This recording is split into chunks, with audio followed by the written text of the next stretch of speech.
Hello everyone, this is Serious Trivia, and welcome back to another Total War Warhammer 3 faction preview, as we'll be taking a look at Skarbrand the Exiled.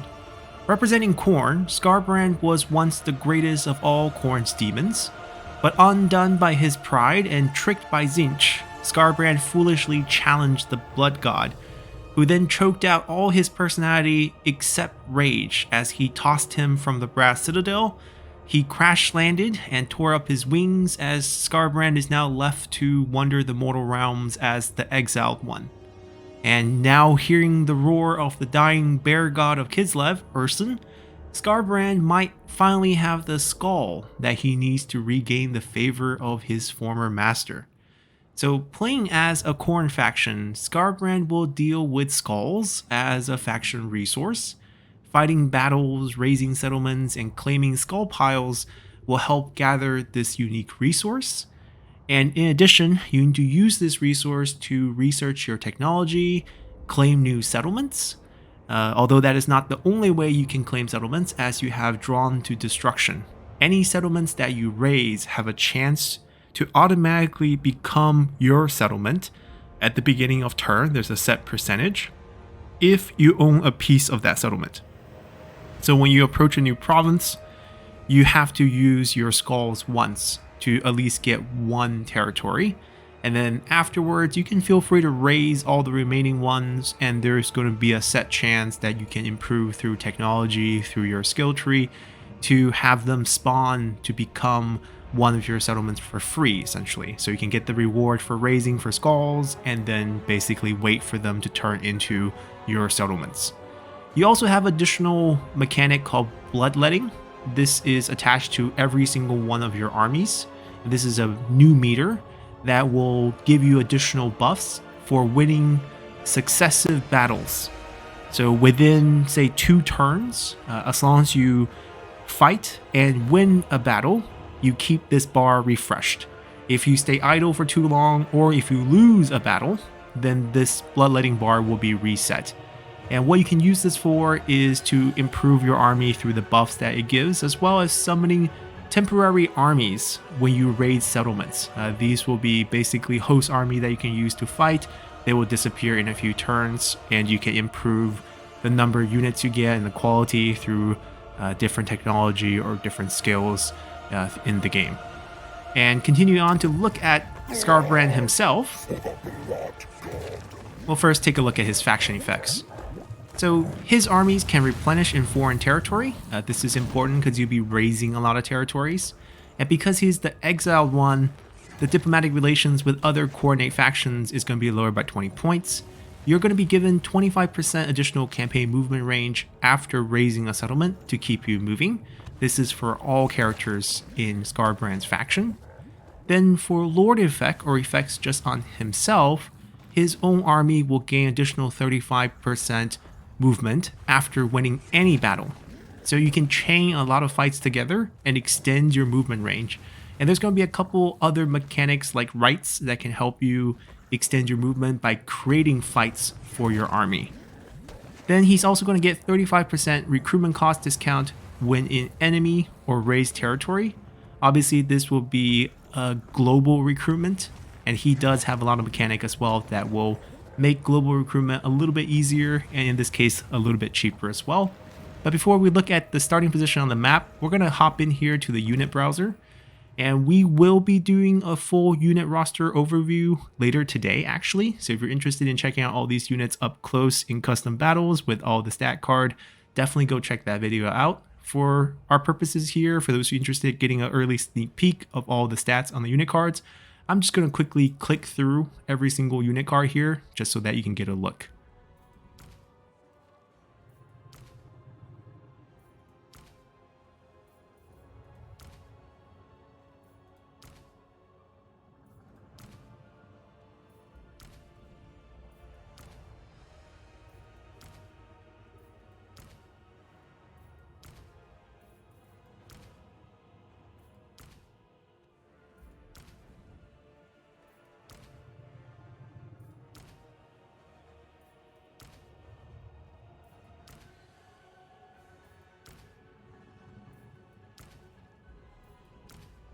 Alrighty, And like I said, there's going to be a much more detailed roster overview later today. Now, looking at the map, we are starting in the north, eastern part of the map, in the middle of Chaos Wasteland. There's going to be a pretty nice surrounding around us. If we notice from before, the Demon Prince faction is down here, Kislev is down here, there's some Empire factions down here. We're surrounded in the beginning by a couple other Khornate factions, and most importantly, Sinesh spawns over here. And given our past history with them, they're going to be a pretty easy early game opponent for us to fight, and we'll take a closer look at our neighbors once we do load up into game. And finally, the settings that I'm using to showcase this is as the follows. I kind of explained this in our first faction preview, so I'm not going to spend too much time talking about it. And let's kickstart the campaign and take a look at his faction and his motivations to work with the Visor here.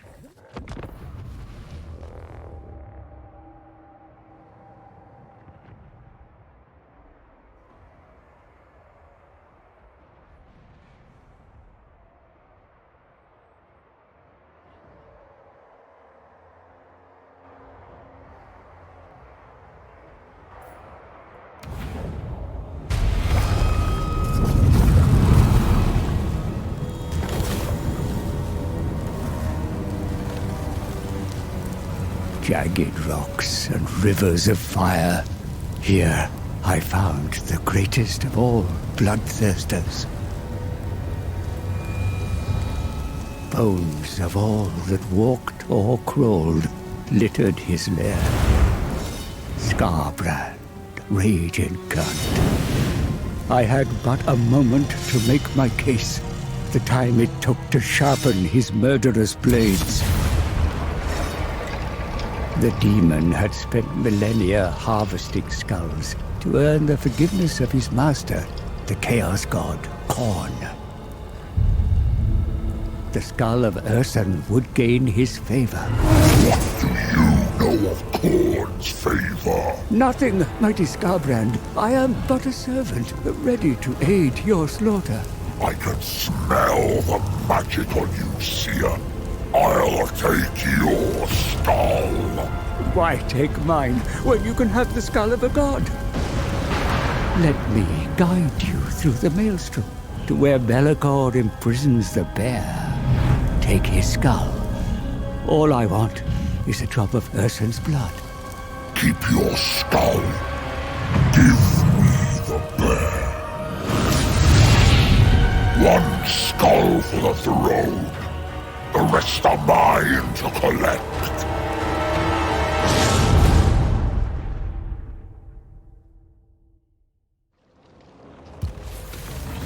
Our goal is to take the head of the god bear. A worthy trophy for the skull throne. Find me skulls, little man, or yours is next. At once, mighty Reaper. The whole region is awash with heads that will easily be parted from their necks. Here is your first prey, a mortal army wishing to catch the gaze of the blood god. Instead, they draw your attention. Slaughter the mortal insects that infest this region, and claim Bloodfire Falls as your own. Further afield, you'll find plenty more enemies to rip asunder.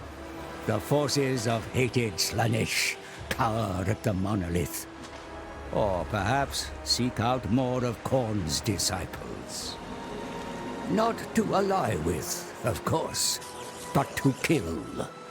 For your father cares not from where the blood flows. In the south, you may encounter greenskins. Then there are the Norse, mortals who will worship you if you let them, or introduce them to your twin axes. If you continue your trail of destruction south, then even richer lands shall be in reach. The fragile souls of Kislev and the Empire will fuel your rise to ultimate power. Only the spineless occupy such settlements. Followers of Khorne bring slaughter, razing everything until there is naught but blood-stained ruins. The more skulls you take, the easier it will be to enter the realm of chaos and seek the dying god. So, let the blood harvest begin. Alrighty, so objective is pretty clear. We are hoping to go to Urson and kill him, so we can present the skull of the dying bear god to our blood god, Khorne, so that he can perhaps favor us again, and we don't have to be exiled anymore. So, given that background, looking at gameplay here, our first mission is to defeat this warrior of chaos. These are mortals who, want to join the cult of our chaos god. Well, we're gonna kill them for the skulls, of course. We'll get 200 skulls for the mission. Our currency is favor. This is shared for all the chaos god factions. We've already seen it with our demon prince preview. Therefore, we can't actually trade. This is not really something like, a treasury account. This is favor with your god. We'll get a hero, a blood reaper. This is like agents in historical Total War games. There's 2 different agents we can have, the Blood Reaper being one of them. We'll take a look at it once we do acquire it. And before we kick things off, we're obviously still going to have settlements. We're going to have, our unique buildings that will give unit unlocks. There's going to be unique landmark in certain locations that are going to be unique to each faction, of course. That's going to give different bonuses. We actually have 2 different type of capital settlements that you can convert in between. One is a bastion, one is a portal. This is the bastion line, this is the portal line. They provide small differences. We're not going to go too deep into them, but in essence, the bastion version tends to be more economic. You get more corruption if you consider that economy. Basically, we want to have the spread of Khorne's corruption. This is the great race between the 4 chaos gods who can corrupt the land more. The portal tend to be more military focused, giving us more recruitment slots, cheaper military recruitment building costs, and so forth. So you can kind of decide which one you need early on, and you can swap between by paying, I think it's like 75% of the cost to swap. So it's not cheap. Definitely decide what you want to do with each of your provinces beforehand. Aside from military buildings, defense buildings pretty simple and similar to pretty much all the factions in the game. Not worth talking about. Our income buildings, we can actually generate favor if we want, and all of our infrastructure building will actually provide a little bit of income, but as you can see, the number is really small. So 20, 20, no income. This one's a control line, and then another 20 here. Obviously, if you level it up, you could get up to 60, but that's not a big number either if you've seen the other factions. And the reason and logic behind this is, as Khorne's faction collecting skulls, you want to be fighting pretty much all the time. So running potentially a deficit economy, it's probably normal and encouraged. So you're not really hoping to get much income from your buildings, but you just want to keep fighting and get post-combat income. So things like income from post-battle loot for armies in adjacent regions, that's going to be pretty useful from this line. And then things like increasing rank of your hero, increasing the corruption, because increasing the corruption will actually give you bonuses as well. So you want to spread your corruption not only in your own settlements, but also neighboring settlements and around the world, basically. That's pretty much how the building functions for your faction. Then we mentioned many times about the skull, and you can see that we need to collect skulls. The easiest way would be to fight. Once you kill the enemy, you can also use the kill off the captive option to get more skulls. There's going to be skulls from the battle and skulls post-battle. And when you take down a settlement, you can raise the settlement for skulls. That's a great option, actually, encouraged by the game, since because we are holding Infernus, the capital region here, any region that we raise down has a decent percentage of turning into our settlement at the beginning of turn. Now, in the beginning, it's not that high. I think early on it's like 5%, but we can get improvements from skills of the Lord as well as technology. So in Khorne's lore, the number 8 is sacred for the blood god. So there are 8 pillars at the heart of the brass citadel where Khorne sits, and inscribed in each is his commandments. So for the game, we have 8 pillars of 8 tech each. And the way you work with this tech tree is you have to pay skulls as well as research time to pick up each of these tech. And once you claim at least 3 within the first pillar, you unlock the second pillar, and so forth until you reach the 8th and final pillar. So it's pretty linear in progression, and that's why we need to collect skulls. It gives us some pretty awesome tech, and some of the tech will give us more skulls, passive skulls per turn, at the cost of bad relations with others, spreading of your corruption, boosting your units. There's all sorts of things you can get, new abilities for your lord, and so forth. So we're not going to take our time with all 64 tech here. That'll take simply too long for a preview, but essentially that's how the system works. And the price of the skulls obviously would go up: 300 for the first pillar, 400, 500, 600, and so forth. So that's pretty clear. Aside from that, using this wheel to look at faction unique mechanics, we also have the unholy manifestations. These are rites. We can perform these once we reached enough corruption across the world. This is why we want to corrupt with Khorne's corruption in settlements, even our own settlements. Not only does he give benefits, as we saw earlier in the settlements, if the global amount of Khorne corruption reaches 1,000, we gain access to a new rite. Each rite has a cooldown of 15 turns, and each one will do something a bit different. The first one, Eternal War, will summon a small hostile army that will attack a target army. So if I have this army selected, I can perform this. I will actually spawn the army to attack my own army. Why on earth would I do that? Well, you get more skulls, you get experience. And for Skarbrand himself, remember we mentioned that he has a campaign effect here of gaining 35% movement after winning a battle. So you can get more movement at end of turns if you need 35% by beating up a very small and weak army. That's a nice way to extend your range. And while we're here, we can look at a few things. We're not going to dwell too much on the skill tree. They're pretty similar with most of the lords in the game. There's going to be one that's going to increase abilities. We don't really use spells, so they're all going to be abilities. One that increases your raw stats, and the extended one also does things similar. There's going to be one focused on your units, giving different boosts to different unit type. There's going to be one that's more campaign map based, so like movement, recruitment costs, more replenishment, and so forth, and they extend out quite far. The last thing here is a quest. So for certain lore-friendly factions, in our case, there are going to be unique quests given out in the game. And for us, is how we gain our sort of lore weapon. The Slaughter and Carnage. It's a pair of axes that we use for Skarbrand.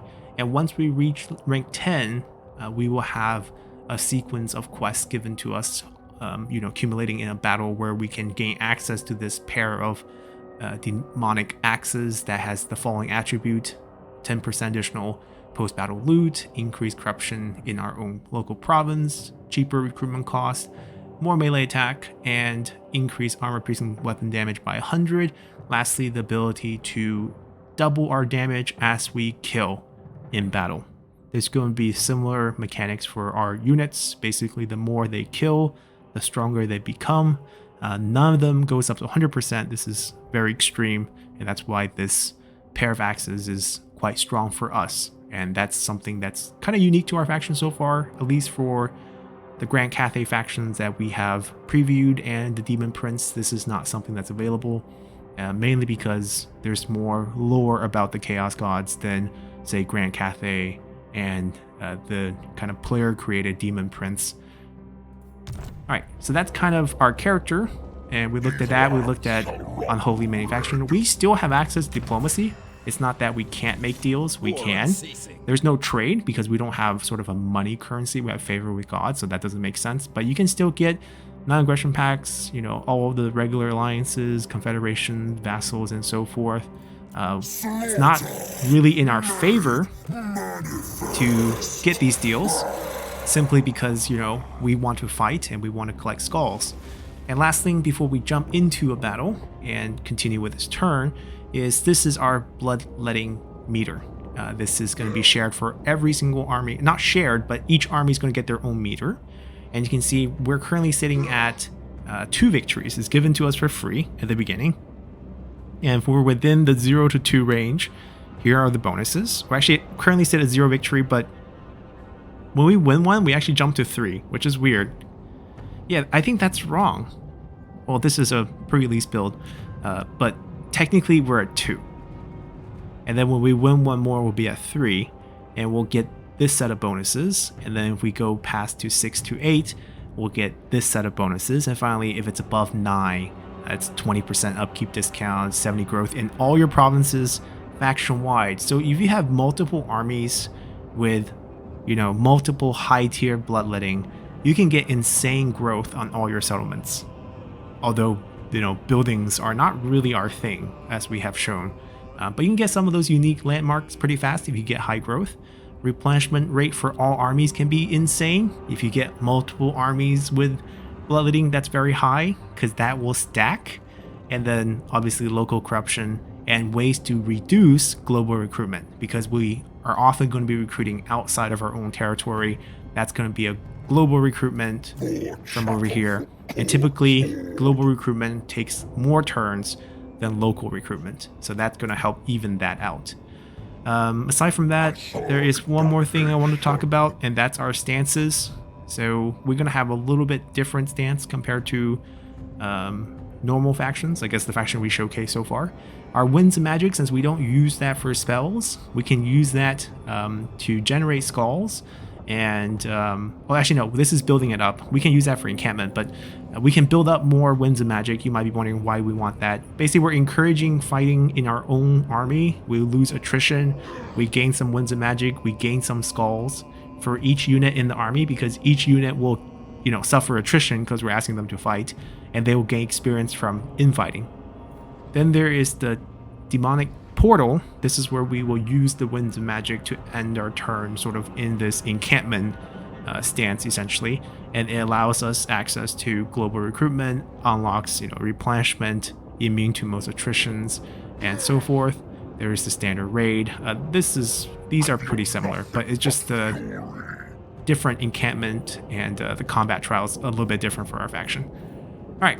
With all that said, let's kick things off with a battle here to showcase some of our units. As you've seen in the overview, you might notice that we only have like sort of 4 categories of unit. We don't really have pure range missile units. We have a couple units that have range capabilities, which we don't have right now in our roster. But essentially, it's a melee focus, combat focus, brute, and strength type of faction. If you're new to the Warhammer universe coming from historical game, it might actually be a pretty easy faction to get into, since you don't have to worry about spells as much, because we don't use magic. So let's kick things off here. We're fighting against a bunch of Chaos Warriors. They're like humans who wants to be, you know, liked by the Chaos Gods. 3 infantry, 1 cavalry. That's actually a missile cavalry. And then a Chaos Lord leading them. We'll just fight this battle here.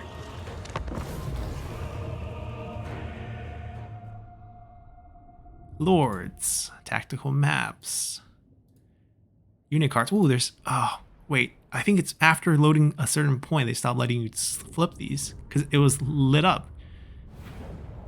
I only seen 3 so far. All right, the map in this Chaos Wasteland, close to where we are, pretty doom and gloom. We have 1 unit, the Warhounds, that have guerrilla deployment. Or Vanguard deployment. We're gonna have them ready on the side. We're gonna have them running into the enemy Marauder Horsemen so that they don't actually shoot us. We're basically gonna outrun them. They have 90 speed. We have 90 speed. They have 90 speed. So we have 95 speed. So we'll chase them down. That would be great. We have 2 infantry bloodletters. These are demon units, and because they are demon units, what will happen is once we start breaking and start shattering, we will start killing ourselves as we are banished back into the Chaos Realms. So we don't want to be breaking, we don't want to be shattering, because then they'll just kind of burn up themselves. Then this is our Lord with the tattered wings. He can no longer fly, so there are going to be other exalted bloodthirster lords that you can recruit that looks kind of like us with wings that can actually fly. And there's actually a unit, a monster unit, a regular bloodthirster that we can recruit into our army that can also fly, will also look like us. We have a nice little blood shrine of Khorne. This is a magic chariot unit that we have. It's a very cool, almost motorcycle looking like unit. It's a different take on chariots. You have a little platform here with little demons holding basically bloodletters with great swords riding the machine. It has pretty good charge and lots of damage, mainly lots of damage. We also have bloodletters on top of, armored warhounds, essentially, the blood crushers, and we'll use them as well. I think we have 2 of them. Yeah, so that's going to be our army. Let's get things started here. We have 1 army ability that needs a meter. This depends on how many enemies we have killed. Once we have that, we can activate this in a little circle. We can pick where the circle goes, and it will just basically increase the melee attack of those units. We're very offensive focused, so I'm gonna go over there. You guys go there. We're gonna target the infantry. Go, go, go. Let's work on one flank first.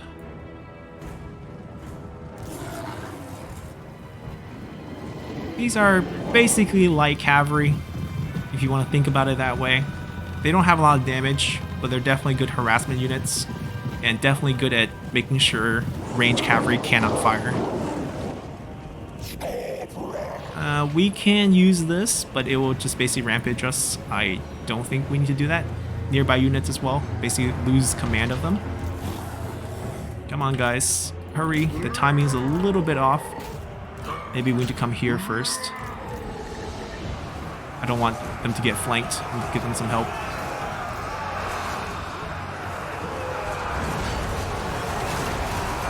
We should make pretty quick, kill them very fast, because most of Khorne's units have bonus against infantry. So, look at that thing go. Make sure we track them. Oh, gotta turn off guard mode. The new guard mode's actually like super sensitive. You literally like don't chase, which is good. But if you want to chase, make sure you turn that off. We get the chariot to come back. Be nice if we ran that into the back. We're not gonna catch them. That's fine.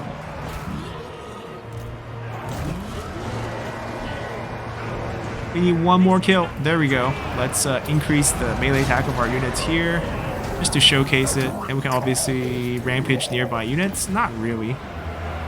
Let's kill that. Alright, they're all routed. We're just going to go for chase downs here. And their lord should be going down soon. Their morale should be tanking, yep. It's our choice if we want to continue this or not. I think the captive will work post-battle anyways, so like kills obviously will give us skulls, but post-battle captives will also give us skulls.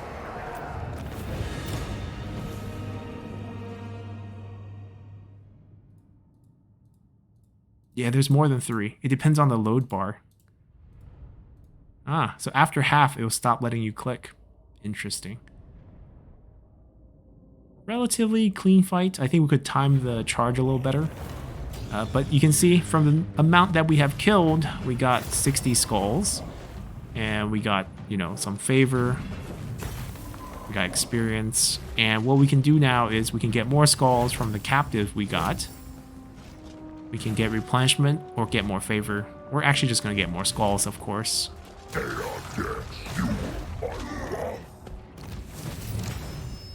Alright, 200 more here. And we got ourselves the new hero, which is the Bloodletter. the Blood Reaper. Recruit a couple new units. So this is one of our 2 heroes. The Blood Reaper here, embed function is actually pretty poor. Just basically gives experience to the units in the army.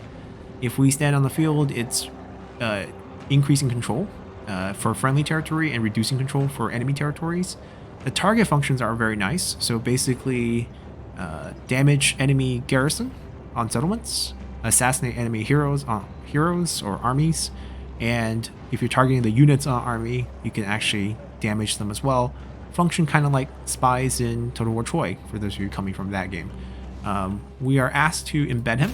That is the mission there. We'll get a little bit more skull, so we'll just do that. And favor. Alright, so now you can see our bar, right? See, it says we currently have 1 battle victory, but the bar is clearly into the 3 to 5 territory. I'll report this. I feel like this is just wrong. Oh, 2 required for this level. Okay, maybe it's right. Then it's kind of weird that this bar is displaying a 0. And then this is 1, 2, 3. And then basically 3 to 5 is fulfilled.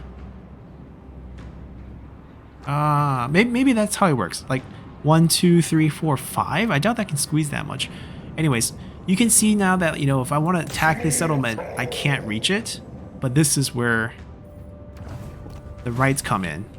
So I can use this on myself. I have the army selected here. And immediately I'm taken to a battle here.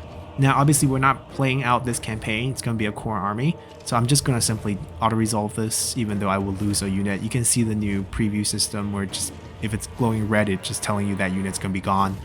That's okay. Obviously, if you're playing it yourself, play it out. It's quite easy to beat this army. We'll pick up a bit more skull. And the important thing is we get more movement. We still can't reach it, but you're building up this bar. But that's how you can get a little bit more movement. I think not having him in the army, in bed over there, might actually allow you to reach it. He can target the settlement though. Critical failure. Oh, that's very unlucky. So he becomes killed or wounded. So it'll take a couple turns till he comes back. And we still can't reach. Anyhow, before we end this preview, as I think I have covered all the points for the faction, you can see that if we want to recruit, we have to open up our stance to the portal, and we can pick up our unit that whatever building's allowed. It's going to be 1 turn. We have a discount here, I believe. -1 already, so even the base level is -1. So that's why it goes from 2 to 1. And it's cheaper for us to recruit in foreign territory. So pick your unit that you want. Say just a couple more. And you can end your turn. And they'll be ready next turn. You still get replenishment here too. And you can jump from fight to fight.